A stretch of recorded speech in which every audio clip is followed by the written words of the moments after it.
Hey there, welcome to the channel. My name's Matt. Today we're going to make some canvas prints. I decided it's time for a bit of a change on one of the walls.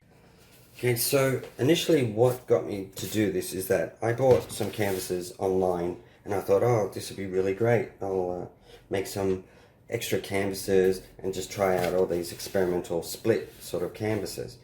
Problem is, they don't have any space for actually wrapping. It's just all this straight cut materials. Like, well, if it's a canvas, I want to be able to stretch it around a piece of wood. But no, not in this particular case. They've just shredded it, basically, in a giant shredder. So I thought, well, I'm not going to waste my time with that. I might as well just do it myself. In case you're wondering, I am a bit of a canvas buff. I enjoy making canvases and little bits of artwork. Okay, so we're going to make this artwork into 3 separate squares. I know it's a mess, what you can see, but the end result's going to look fantastic. The canvases that I bought are just 16 by 16 inch squares. Obviously, this has been sized with that canvas size in mind. Okay, so let's start with the first one. We'll start with the middle. Yes, I've actually started messing around with it, so we'll get back to that. So basically I'm lining it up where the mirrored edge meets the main part, and you've got to do that with all 4 sides. So top, bottom, left and right.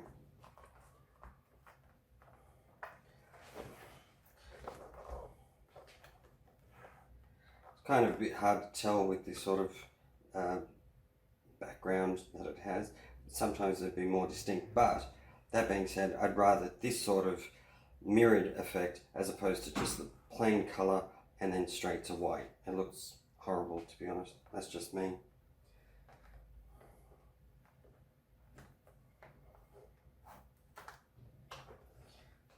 Okay, so I'm happy with that. Okay, so using a decent sized staple gun, staples, well, you can get staples anyway, but I got mine off Amazon. A cord for hanging this, but I might be using that 3M to put it up on the wall. This tool is not really for using to take staples out. It's more, well, to be honest, it's a watch. It's to open the back of watches and change the batteries, but it comes in handy for pulling staples out.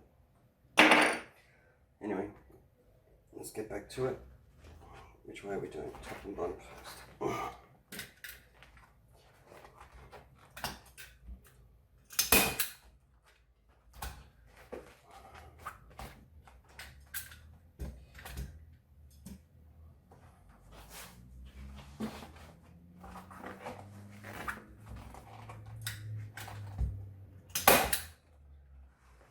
Okay, see these, I'm going to move them because I don't want to scratch them.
So that's the end result, how it looks on the wall. If you like what you saw, make sure you click subscribe and hit the like button. Thanks for watching.